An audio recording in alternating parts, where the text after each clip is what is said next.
écoutez RFI, il est 16h en temps universel, 18h à Paris. Le journal en français facile. Sophie Pouzrat. Soyez les bienvenus si vous nous rejoignez. Au sommaire de ce journal, les violences dans la région du Cabo Delgado au Mozambique. C'est le sujet d'une nouvelle enquête menée par RFI et par d'autres journalistes sur place. On en parle dans un instant. Les dépenses pour les armes nucléaires ont augmenté dans le monde au cours de l'année dernière. C'est le constat inquiétant d'une organisation pour la fin de l'armement nucléaire. Nous irons également à Barcelone dans cette édition où le pape Léon XIV doit bénir la nouvelle tour achevée de la célèbre Sagrada Familia, cathédrale emblématique, mais dans le quartier, les réactions des habitants sont mitigées. Et puis votre téléphone est responsable de la baisse des naissances, c'est le constat de 2 études américaines. Et la faute n'est pas aux ondes des appareils, mais à la baisse du lien social. On démarre ce journal au Mozambique. RFI a mené l'enquête dans ce pays avec une dizaine de journalistes associés au sein du collectif Forbidden Stories, Histoire interdite en français. Et le résultat de ce travail s'appelle Mozambique Exposed, c'est-à-dire Mozambique exposé. Il documente les violences dans lesquelles ce pays s'est enfoncé, attaques contre la presse, répression politique, mais aussi l'insurrection djihadiste, c'est-à-dire la rébellion en utilisant la violence qui a éclaté dans le nord du pays, dans la riche région minière du Cabo Delgado. La journaliste et enquêtrice Mariana Abreu, qui a coordonné l'enquête Mozambique Exposed pour Forbidden Stories, est revenue sur la situation sur place dans Afrique Midi. Alors le Cabo Delgado, c'est une région située donc au nord du pays. C'est l'une des plus pauvres du Mozambique également. Et depuis 2017, elle est déchirée par une insurrection islamiste, particulièrement un groupe qui s'appelle Al-Shabaab. Par ailleurs, c'est aussi une région extrêmement riche en ressources naturelles et notamment en gaz naturel liquéfié, le LNG. Donc on va y retrouver plusieurs géants de l'énergie comme ExxonMobil, Eni ou encore Total Energy qui ont investi plusieurs milliards dans des méga-projets d'extraction.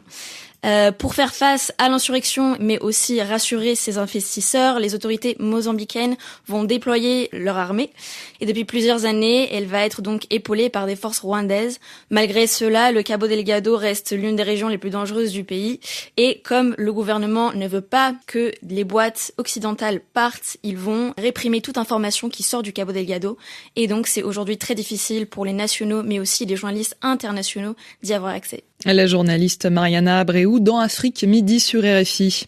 Au moins 8 personnes tuées à Tyr, ville du sud du Liban, par des bombardements israéliens ce mardi. Plus tôt, l'armée israélienne avait appelé la population à évacuer la zone. L'État hébreu a donc mené ces nouvelles frappes malgré les avertissements de l'Iran qui promettait une riposte à toute offensive d'Israël sur le territoire libanais.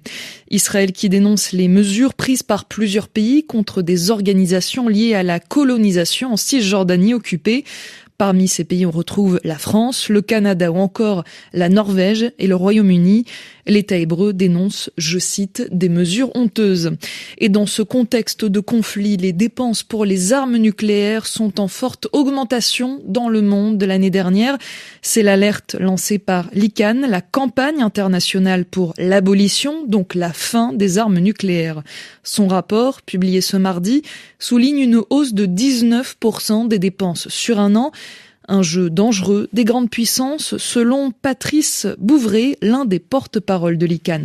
Les différents gouvernements des puissances nucléaires agitent toujours la peur vis-à-vis des opinions publiques pour justifier leur augmentation de leurs arsenaux et surtout se renvoient la balle pour maintenir leur arsenal, pour continuer à exercer le rôle de domination. La mise en place de l'arme nucléaire coûte très cher, donc c'est de l'argent capté et qui ne va pas au bien public pour résoudre les différents problèmes qui peuvent se poser. Par exemple, ne serait-ce que le dérèglement climatique, la justice sociale dans le monde. Fabriquer des armes nucléaires, ça demande énormément de matières premières rares qui seraient beaucoup mieux utilisées pour produire des biens communs plutôt que d'être captées pour produire des biens de destruction.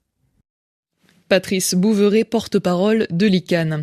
L'émotion et la colère continuent de secouer la France après le meurtre de Liana, une enfant de 11 ans retrouvée sans vie la semaine dernière. Le principal suspect a déjà été visé par des plaintes pour violences sexuelles par le passé, mais aucune action de justice n'avait suivi ces plaintes.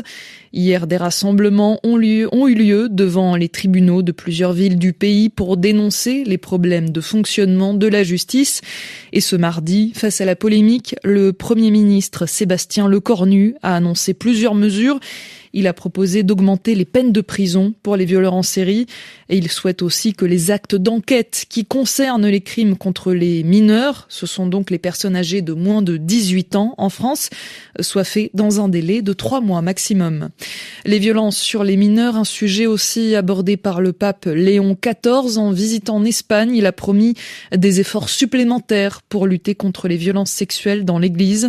Le pape continue sa tournée dans ce pays très catholique avec une nouvelle étape à Barcelone.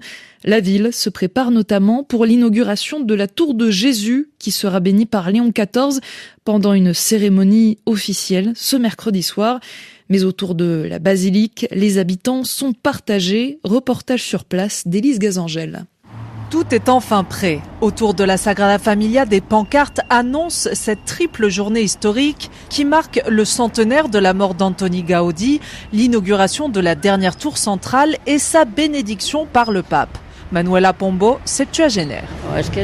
Je ne dis pas que ce n'est pas bien, mais c'est qu'on a déjà beaucoup de monde là et le quartier est saturé. Moi je vis juste là, il y a tellement de touristes et avec le pape, je suppose qu'il y en aura encore plus. Même si elle n'attend pas le pape, elle est tout de même heureuse de voir la nouvelle tour.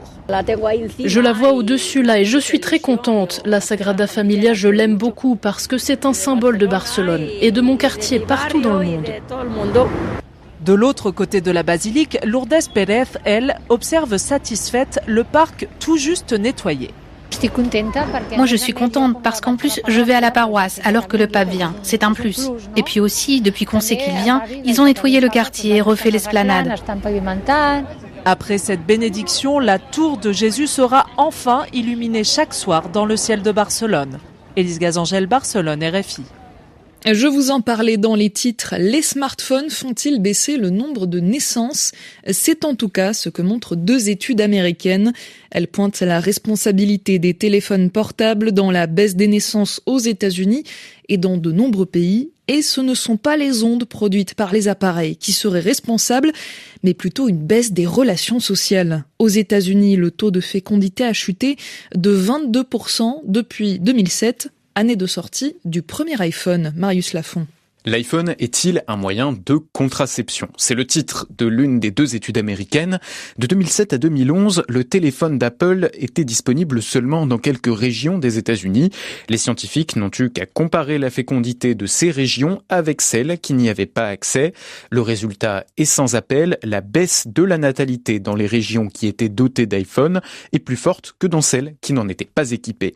Les chercheurs estiment que les smartphones, toutes marques confondues, réduisent les interactions sociales au profit de la vie virtuelle, moins de sorties entre amis, de rencontres ou de nuits passées sous la couette avec un ou une partenaire. C'est encore plus vrai chez les 15-24 ans. Le smartphone fait partie intégrante de la vie sexuelle des jeunes et il permet notamment d'accéder plus facilement à la pornographie au détriment des relations sexuelles à 2. Une seconde étude américaine parue en mai élargit le constat à plus d'une centaine de pays. Conclusion, le lien entre le développement des smartphones et la baisse du taux de fécondité chez les jeunes se retrouve à l'échelle planétaire, malgré des contextes sociaux, culturels et économiques différents. Les précisions de Marius Lafont. Et puis en tennis, le grand jour pour Serena Williams, la star de ce sport, de retour quasiment 4 ans après son dernier match professionnel. Elle joue dans quelques minutes sur le gazon du tournoi du Queen's à Londres. L'américaine aux 23 titres de Grand Chelem ne jouera pas seule mais en double féminin, aux côtés de la jeune canadienne Victoria Mboko, âgée de 19 ans. C'est la fin de cette édition. Merci de nous avoir suivis. Vous pouvez la réécouter, bien entendu, sur notre site internet françaisfacile.rfi.fr ainsi que sur notre application mobile RFI Pure Radio. En attendant, vous pouvez écouter Olivier Pron qui nous parlera de football, de ballon rond dans Radio Foot International dans quelques instants.